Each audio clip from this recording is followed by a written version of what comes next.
en co-réalisation avec la salle, auquel cas on ne paye pas sa salle, on partage ses recettes, soit on loue sa salle. Donc c'est très fluctuant parce que ça dépend du luxe qu'on veut se donner. Est-ce qu'on veut une maison avec une piscine ? Est-ce qu'on vient en équipe ? Est-ce qu'on est logé dans un petit studio à 4 ? Donc c'est vraiment, ça peut aller de 8 000 € à 30 000 € pour une production luxueuse. On te dit tout et son contraire sur Avignon, l'horaire n'est jamais le bon, la jauge. Bon, moi j'ai de la chance, c'est mon premier, ça part très bien. Mon sentiment c'est que j'ai envie de revenir. Donc c'est plutôt positif. Après voilà, c'est la jungle, c'est le temple de la réussite et de l'échec mélangé. C'est aussi un marathon, il faut tenir la longueur. Sans compter la circulation, si on est en voiture, on est là, on est en retard, on trouve pas de place pour se garer.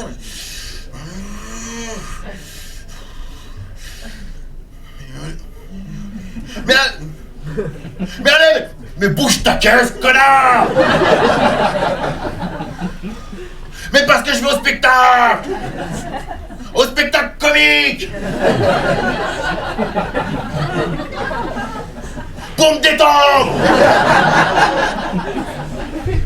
Parce que c'est important de rire, tu comprends ça? À Avignon, l'argent est pas... je crois, voilà, c'est pas ce qui fait que le spectacle marche. En tout cas, chez moi. Après, c'est sûr que si on a beaucoup d'argent, on se prend un gros théâtre qui a pignon sur rue. C'est sûr que c'est plus facile que dans un tout petit théâtre à l'extérieur des remparts. Après, des salles comme les miennes, on est quand même quelques-uns à travailler en co-réalisation, donc les gens louent pas les créneaux.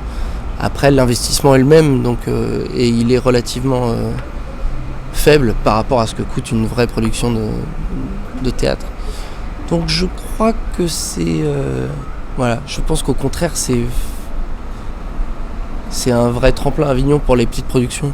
Parce qu'à moindre frais, on peut faire vraiment connaître son spectacle. Il y a la chaleur, il y a toutes ces affiches partout, il y a toutes ces parades. C'est bon enfant, mais en même temps, il y a quand même la concurrence. C'est vraiment un microcosme là pendant 3 semaines. C'est un truc de fou, ça va me faire bizarre quand je vais en sortir. Alors Avignon, je ne sais pas si c'est un tremplin ou pas. Je pense que c'est une bonne vitrine parce qu'il y a beaucoup de professionnels qui passent, qui vont voir les spectacles. C'est une présence supplémentaire, encore différente. C'est un autre public qu'à Paris. À Paris, tous les professionnels n'ont pas le temps ou l'occasion d'aller voir les spectacles, qui sont à durée limitée. Là, c'est vrai qu'ils viennent ici spécialement et ils voient 5 spectacles par jour, donc ils viennent faire leur marché. Donc c'est vrai que là-dessus, pour avoir des dates, notamment en province ou dans des festivals, c'est vrai que ça, c'est l'idéal. Elle est bien foutue, hein. Bon, en même temps, il faut tout pour faire un monde, avec plus des danseuses et des intellectuels. Viens, je commence avec elle, là. Onun yaşar gibi aşkı hayallere sığdıramam. Sustum içime atar gibi sensiz, seninle yatar gibi olmam. Çık güzelim çık ortaya çık, aşktan saklanmak ne demek? Mutluluğun formülü çok açık, bir sen bir ben bir de bebek. Moi, je jouais dans un boui-boui infâme du fin fond du 20e arrondissement à Paris. Et une personne de la production Juste pour rire est passée un soir, puis elle est revenue, puis elle est revenue, puis elle a ramené d'autres gens de la production. Ils m'ont fait jouer après dans la foulée, quoi.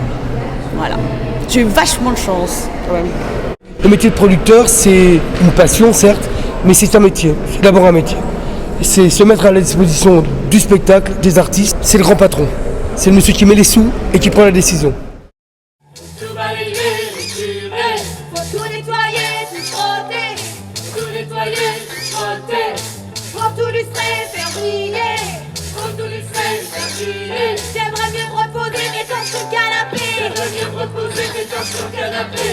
Et la télé!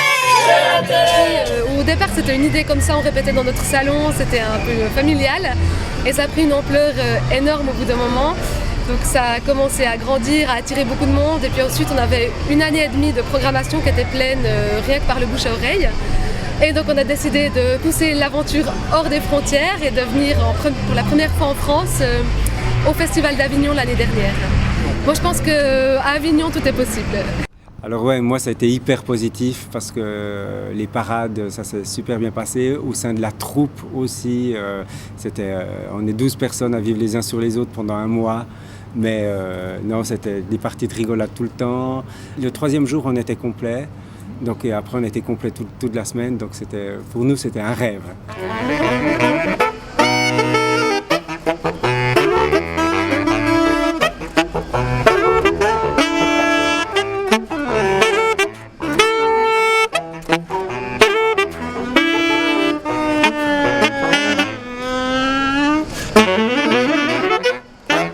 On a posé la question à une vingtaine de compagnies, combien de tracts éditaient-ils pour le festival? Donc la réponse moyenne se situe à environ 15 000 tracts. On a trouvé des compagnies qui, au bout d'une semaine, avaient déjà distribué 10 000 tracts et pendant le festival sont obligés de refaire imprimer des tracts pour aller jusqu'au bout de l'aventure. Moi j'ai un peu tracté, mais je suis pas très bon à ça. Quand je tracte, je donne des tracts qu'aux gens qui me reconnaissent, donc c'est pas terrible. C'est-à-dire que si on me dit ah Denis Maréchal, là je donne un tract. Non, j'ai engagé des petites jeunes filles sur les premiers jours, là, puis là j'ai arrêté parce que ça y est, c'est parti, ça marche.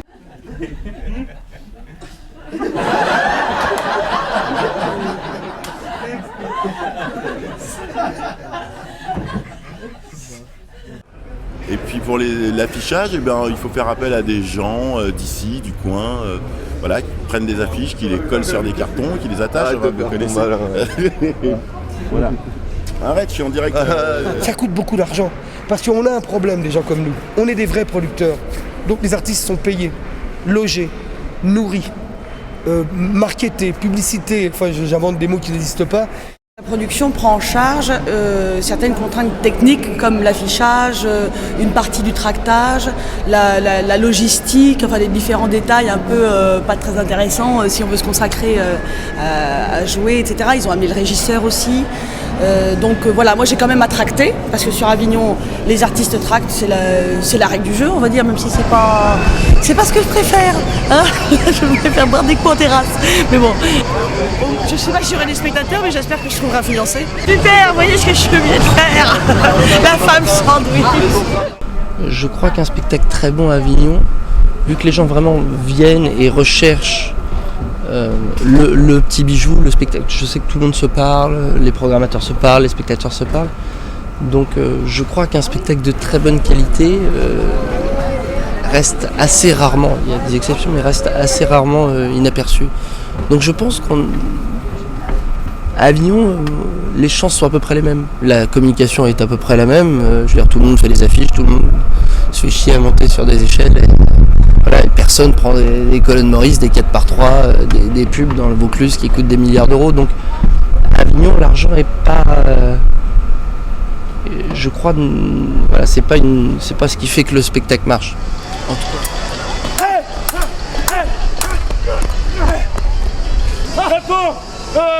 C'est la boîte secrète de Don Juan. Et le lieu où tu joues doit bien avoir un nom. Le théâtre Notre-Dame, les Cernaires, Avignon. Et comment se rend-on? Parce que moi je suis à Patte, rue de la République, au Monoprix, à droite. À quelle heure? 22h. La place est à quel prix? 15 €. 11 €. À moins de 10 ans, c'est gratuit. Ah, je suis méchant, je tyrannie. Tout le monde tremble quand j'arrive. Avec moi, c'est sur les animaux, file droit. Et oui, le plus féroce, c'est moi. Je suis issu d'une grande famille de lions. Je vais avoir combien de spectacles? J'en sais pas, j'en ai vu là en 2 jours, j'en ai vu 3. 5 ou 6. Bon, je sais pas, une petite dizaine quand même, si on peut. Mais là, j'avais déjà vu 5 et ce soir, je crois en voir 2 autres. J'en ai vu un, ça fera 3. C'est génial, je comprends pas pourquoi j'ai mis tant d'années à venir, j'ai raté quelque chose, je suis ravi de connaître. Pour ceux qui connaissent pas, vraiment venez, mais je crois que tout le monde connaît en fait, j'étais le dernier.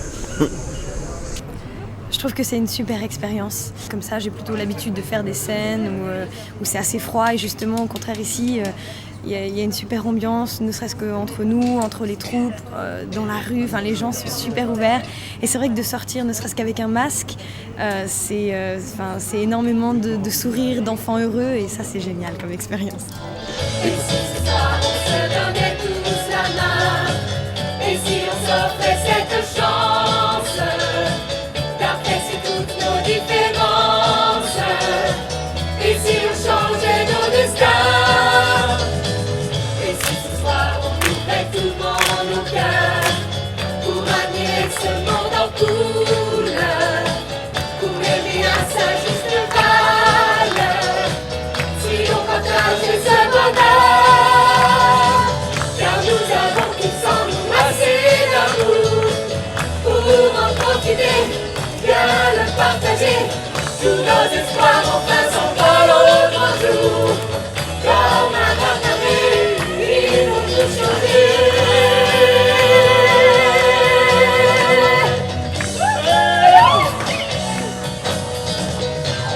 Allez, ce soir on oublie toutes les frontières, on laisse les préjugés au vestiaire, et grâce à toutes nos différences, de la magie dans mon enfance, là où nos amours nous assez d'amour pour en profiter, bien le partager, tous nos espoirs en face.